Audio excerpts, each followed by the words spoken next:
1 मेला महाराष्ट्र दिन आहे आणि यावेळी रायगडचे पालकमंत्री म्हणून आदिती तटकरे ध्वजारोहण करणार आहेत। आपल्यासोबत महेंद्र दळवी शिवसेनेचे आमदार आहेत। आपण त्यांची थेट बातचीत करणार आहोत। तुमचं स्वागत आहे। वाद निर्माण झालाय का? कारण भरत शेठ यांची संधी पुन्हा एकदा हुकली अशी चर्चा सुरू झाली आहे महाराष्ट्रामध्ये आणि भूमिका नेमकी शिवसैनिक म्हणून काय असणार? नाही, शिवसैनिक आमदार म्हणून खऱ्या अर्थाने रायगडवासी अपेक्षित निश्चित आहेत आणि म्हणून मागच्या वेळेला आदिती तटकरे पालकमंत्री घोषित झाल्यानंतर वरिष्ठ स्तरावरती मुख्यमंत्री दोन्ही उपमुख्यमंत्र्यांनी त्याला स्थगित दिली आणि त्यानंतर आज 1 मेचा ध्वजारोहणाचा कार्यक्रम त्यांच्या हस्ते होतोय। आम्ही तर निश्चित त्याला विरोध करणार, निषेध व्यक्त करतो, कारण आमचा अधिकार आहे। बरेचशेच्या रूपाने आम्हाला पालकमंत्रीपद मिळालंच पाहिजे आणि म्हणून संपूर्ण रायगडवासी असतील, सर्व पक्षी असतील, आम्ही अपेक्षित आहोत की मागच्या वेळेला जेव्हा सरकार परिवर्तित झालं तेव्हा ह्याच मंडळीवर आक्षेप आरोप झाले होते आणि मग सरकार परिवर्तित झालं याची आठवण म्हणून खऱ्या अर्थाने आणि भरत शेठनी त्याग केला आहे। मागच्या वेळेला पण मंत्रिपद स्वीकारलं नाही आहे, तर त्यांचा मोठेपणा निश्चित आहे आणि आता मंत्रिपद असताना त्याला पालकमंत्री मिळालंच पाहिजे ही सगळ्यात तमाम रायगडवासियांची अपेक्षा आहे आणि म्हणून आमचा या गोष्टीला निश्चित विरोध राहील। पण खऱ्या अर्थाने वरिष्ठ स्तरावरती याचा योग्य निर्णय घेतला जाईल असे आम्ही अजूनही आशावादी आणि निश्चित आहोत की येणाऱ्या काळामध्ये निश्चित की भरत शेठच्या रूपाने आम्हाला पालकमंत्रीपद मिळेल आणि खऱ्या अर्थाने आज जिल्हा नियोजनची कामं थांबली आहेत। खऱ्या अर्थाने ती कामाला गती मिळाली पाहिजे। लोक अपेक्षित आहेत, निवडणूक पार पडली आहे, पुन्हा सरकार स्थापित झाले आणि म्हणून मुख्यमंत्र्यांच्या मार्गदर्शनाखाली दोन्ही उपमार्गदर्शनाखाली खऱ्या अर्थाने DPCची मीटिंग होण्यासाठी भरत शेठच्या रूपाने पालकमंत्रीपद होणं काळाची गरज आहे।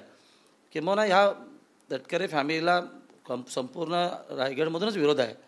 त्याच्यामुळे मागचा इतिहास लक्षात घेताना मला असं वाटतं की भरत शेठ रूपाने पालकमंत्रीपद निश्चित घोषित करतील आणि खऱ्या अर्थाने रायगडवासी न्याय मिळेल। भरत शेठ गोगावले यांचं पालकमंत्रीपद जाईल अशी चर्चा या निमित्तानं सुरू झालेली आहे, कारण एक तर स्थगिती म्हणून आता आदितीताईंचं नाव समोर येते, त्यामुळे ही चर्चा आता जास्त जोरात वाढू लागलेली आहे। याला थांबवणार कसं शिवसेना? नाही, स्थगिती त्यांना मिळालेली आहे, आदिती तटकरेंना स्थगिती मिळालेली आहे आणि म्हणून आम्ही आशावादी निश्चित आहोत आणि न्यायिक आहे। खऱ्या अर्थाने रायगडने जो जनाधार दिला तो जनाधार आम्हाला दिलेला आहे आणि त्या स्वरूपाने भरत शेठच पालकमंत्री व्हायला पाहिजे। आता या तटकरे फॅमिलीचा पुरा इतिहास बघितला तर त्यांचं नेहमीच आम्हाला सगळं पाहिजे असं असतं, पण आम्ही यावेळी नक्की स्वीकारणार नाही। भले त्याच्यासाठी शेवटची लढाई लढता आली तरी चालेल, पण आम्ही ती लढणार आणि आम्ही त्याविषयी ठाम आहोत। रायगडचा विषय झाला, आदितीताईंना देण्यात आलं, पण नाशिकसुद्धा आता गिरीश महाजन यांचं नाव समोर आलेलं आहे, ते तिथे ध्वजारोहण करणार आहेत। त्यामुळे महायुतीत शिवसेनेवर अन्याय होतोय का असाही एक प्रश्न निर्माण होतोय ना। बघा, हा वरिष्ठांनी या संदर्भातला विचार करायला पाहिजे, कारण तिघेही सक्षम आहेत। आम्ही आमचं म्हणणं जे आहे हे जनतेसमोर मांडण्याचा प्रयत्न निश्चित करतो आणि ते न्यायिक आहे, तो न्याय मिळाला पाहिजे। आता नाशिक आणि रायगडमध्ये तसा फरक आहे आणि विशेषतः रायगडची भूमी वेगळ्या धाटणीची आहे आणि मग नेहमीच तटकरे का इतरांना का संधी मिळू नये या दृष्टिकोनातून आम्ही प्रयत्नशील निश्चित आहोत। आणि मागच्या वेळी पण अशा वादामुळे उदय सामंत पालकमंत्री झाले होते, त्यावेळेला भरत शेठला मंत्री होता आलं नाही आहे, पण आता थांबून देखील भरत शेठ मंत्री झाल्यामुळे आम्ही सगळेच अपेक्षित आहोत की मला रायगडचे सर्व पक्षी अपेक्षित आहोत की भरत शेठच्या रूपाने खऱ्या अर्थाने पालकमंत्री मिळाला पाहिजे आणि रायगडला न्याय मिळाला पाहिजे। भरत शेठ गोगावले यांचं वजन कुठेतरी कमी पडतं असं म्हणावं? बघा, भरत शेठ हा सर्वसामान्यातला माणूस आहे आणि त्याचा फायदा असं जर कोणीतरी घेत असतील तर रायगडवासी कधीच सहन करणार नाही आहे। आपण त्यांचा स्वभाव, विचार, आचार बघितला तर सर्वसामान्यामध्ये काम करणारे कार्यकर्ता आहे आणि म्हणून आम्ही अपेक्षित आहोत की भरत शेठच्या रूपाने पालकमंत्रीपद मिळालं पाहिजे।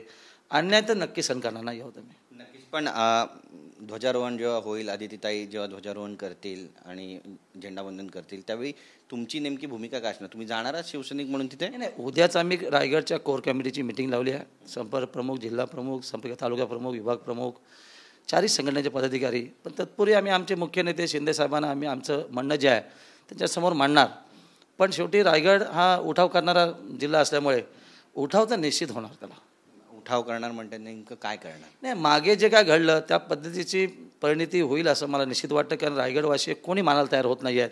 कारण नेहमीच तटकरे फॅमिलीच्या माध्यमातून तमाम रायगडवासियांवरती पॉलिटिकली अन्याय झाला आहे आणि तो आता आम्ही कधी सहन करणार नाही। कारण त्यांनी लक्षात ठेवलं पाहिजे की मागच्या वेळेला यांनाच पदत्याग करायला आम्ही लावला होता आणि पुन्हा त्याच गोष्टीवरती अडून राहणं हे काय शोभनीय नाही आहे।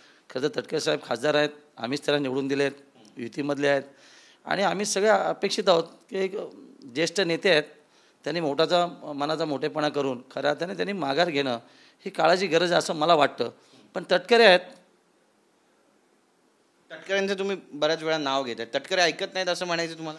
नाही, तटकरेंचा एक वेगळा स्वभाव आहे, त्याच्यामुळे सगळं आम्हालाच पाहिजे असं आता होणार नाही आहे. कारण आता जनता हुशार आहे.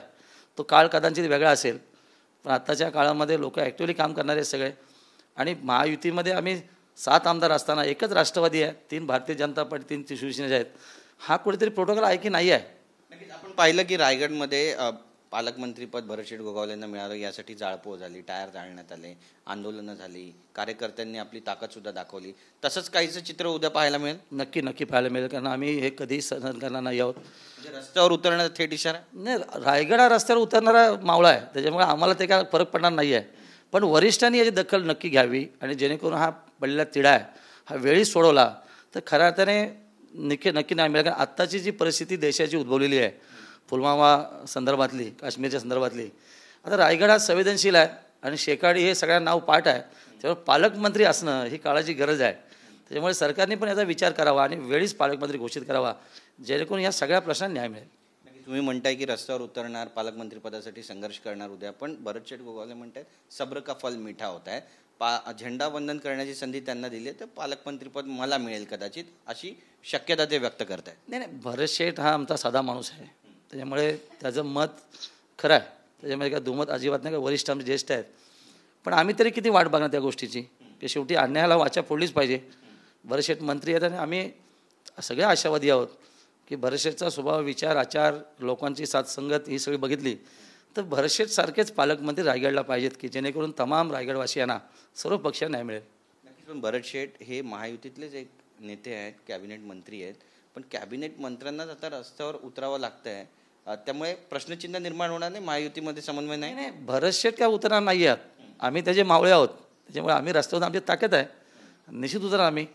इशारा तटकरेंना आणि महायुतीची. आमची ताकद रायगडमध्ये सर्वाधिक जास्त आहे आणि अन्यायाविरुद्ध लढणारे मावळे असल्यामुळे भरत शेठ मंत्री असले तरी भरत शेठ काय याच्यामध्ये सहभाग आम्ही घेऊ देणार नाही आहात. पण आम्ही त्यांचे सगळे कट्टर समर्थक आहोत, मानला जाणारे आहोत, सरकारमधले आमदार आहोत. त्यामुळे याचा सरकारने पण विचार करावा, वेळीच या संदर्भातला योग्य निर्णय घेतील अशी आम्ही मुख्यमंत्र्यांकडनं दोन्ही उप आशा बाळगतो. नक्कीच. पालकमंत्रीपद नाही मिळालं तर काय करणार? रायगडचा इतिहास आहे, उठाव ठरलेला आमचा, त्याच्यामुळे काही झालं तर आम्ही लढवई आहोत, आम्ही संघर्ष निश्चित करणार. नक्कीच. आपण पाहतो या ठिकाणी थेट इशारा दिलेला आहे महेंद्र दळवी यांनी की आम्ही संघर्ष करणार आणि 1 मे महाराष्ट्र दिनी नेमका हा संघर्ष किती शिगेला पोहोचणार हे देखील पाहणं महत्त्वाचं ठरणार आहे. कॅमेरा पर्सन अमित शिगोनचे गिरीश गायकवाड, TV9 मराठी, मुंबई.